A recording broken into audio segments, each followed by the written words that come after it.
one end to the other. Not it.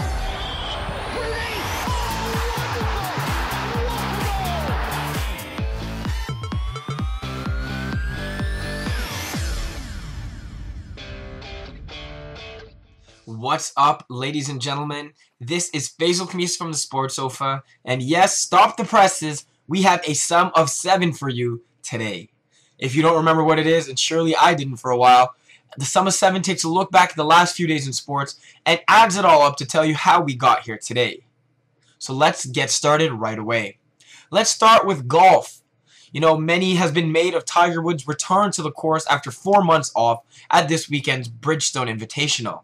Sure, he finished +1, but the bottom line is he finished, and this is a positive sign. You remember last year he finished 30 strokes behind the leader at this very tournament, so the meager 18 he fell back this weekend was, you know, a little bit of an improvement. So, a little bit of a side plot this weekend. Tiger, his caddy used to be Steve Williams. For his entire career, up until about last month, Steve Williams was this guy's caddy and maybe his best friend. Tiger fired him, and Steve Williams found new employment with golfer Adam Scott. Adam Scott won this weekend's Bridgestone Invitational, prompting caddy Steve Williams to say, "I've been a caddy for 33 years, and that's the best week of my life." Way to stay classy, Steve Williams, right? Now here's a dude, Steve Williams, that has been made rich by Tiger Woods. Tell me, how many other caddies do you know? I can wait. Oh, no one? Good. Neither do I. The only one I've ever known is Steve Williams because he's Tiger Woods' caddy. He needs to be very appreciative of the fact that he's had a chance to work with this amazing golfer and shut his mouth. Let Adam Scott enjoy his victory. Don't take this away from him. Don't steal the headlines, and don't motivate Tiger Woods. Now, we know if this were old Tiger Woods, he'd come back and kick the crap out of the PGA Championship coming up this week. But the question we all ask ourselves, does old Tiger Woods even exist anymore? We shall see. Moving on, it's been a somewhat busy weekend in football. New England Patriots, known already for their moves acquiring Albert Haynesworth and Chad Ochocinco earlier in the offseason, struck the Jets' nerves again, signing restricted free agent Sean Ellis, only furthering this intense rivalry. He adds improvements made by the defense on this Patriots team already this offseason, and he can definitely play in the 4-3 and 3-4, making him very versatile for different packages. Now, when Jets coach Rex Ryan was asked if he'd wish his longtime favorite defensive player Sean Ellis any luck in New England, he said, and I quote, "The fact that he chose them, there's no way I'm going to wish him well." So there's that. Kickoff cannot come soon enough. In other NFL news, the Eagles' dream team is nearly problem-free, with holdout wide receiver Deshaun Jackson reportedly being ready to report to team practice starting Monday. I cannot wait to see this offense start clicking. Imagine a package of LaShawn McCoy, Ronnie Brown, Vince Young, Deshaun Jackson, and oh yeah, throw in some Michael Vick. That is Wildcat Supreme.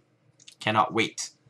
There was a Hall of Fame induction this weekend, and 3 legends of the game, amongst others, you know, Shannon Sharpe, Marshall Faulk, and of course one of the best ever, Deion Sanders, were inducted, along with some great speeches. We honor them and thank them for their amazing memories, and definitely congratulate them on their deserved Hall of Fame inductions.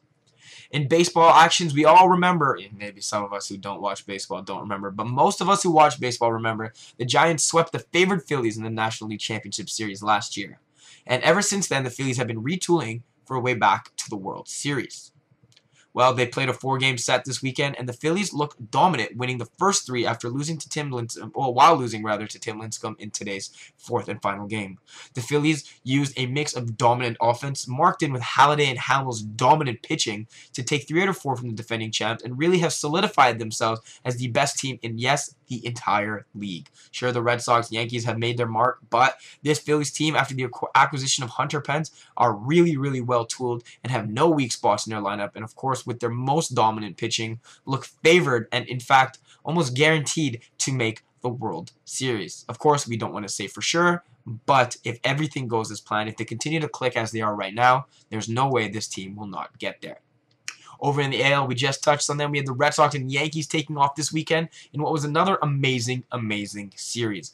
Now, because they both split the first game, they both came into tonight's rubber match with even equivalent 69 and 43 records. Unbelievable that both these teams, again, sit at top of this AL East Division. Now, it's obvious both these teams will make the playoffs, one as AL, of course, East Division champion, and one as wildcard champion. So the playoffs are not in doubt. But both these teams have pride. Both these teams have desire to be on top of the other at season's end, even if it just means by one game.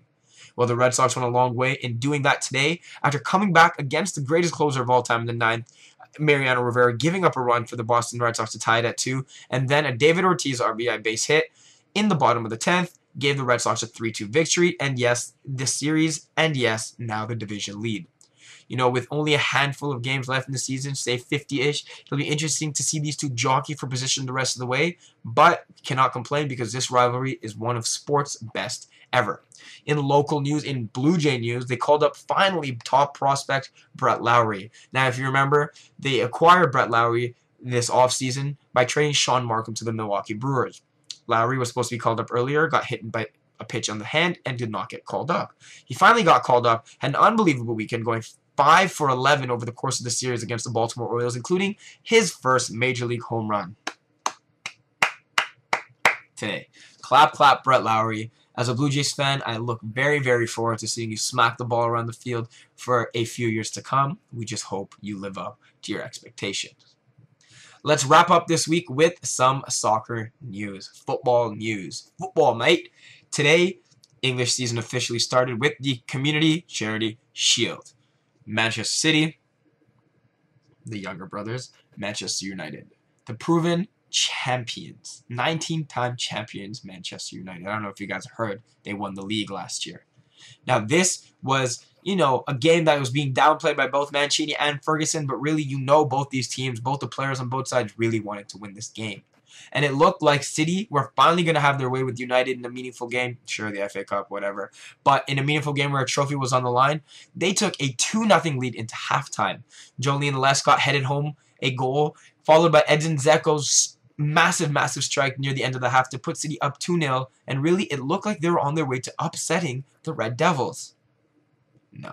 You can't shut out the best team in the world. Yeah, I said it. Fight me. Fight me. Manchester United came out in the second half ready to win. Sure, they took off, Nemanja Vidic. Oh, they took off Rio Ferdinand. Oh, they took off Michael Carrick to replace him with Bill Jones, Johnny Evans, and yes, Thomas Cleverley. Tom is so cleverly.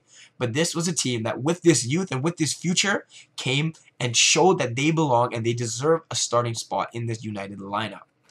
Chris Smalling flicked in a goal near the beginning of the half, followed by a beautiful, beautiful 3-person attack with Rooney, Cleverley, and Nani finishing with a Nani goal. And while the game looked to be heading to penalties in the extra time, Nani raced down, beat Kompany to a ball, and deked out Joe Hart, put the game on his foot, and United won 3-2.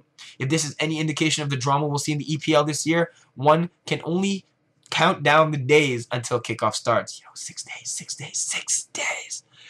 For United, this is a great win. You know, you talk about how this game doesn't mean anything, but for these young lads on the team, you know, this bonding that they'll form through this victory will only make them tighter and less hesitant to get mad at each other through the year. And as a United fan, I can surely appreciate that. So there you have it. We're back. It's almost like we never left at all. This is the Sports Sofa wrapping up this week's Summer 7. Remember, for the most comfortable seat in sports, you join us at the Sports Sofa. Take care.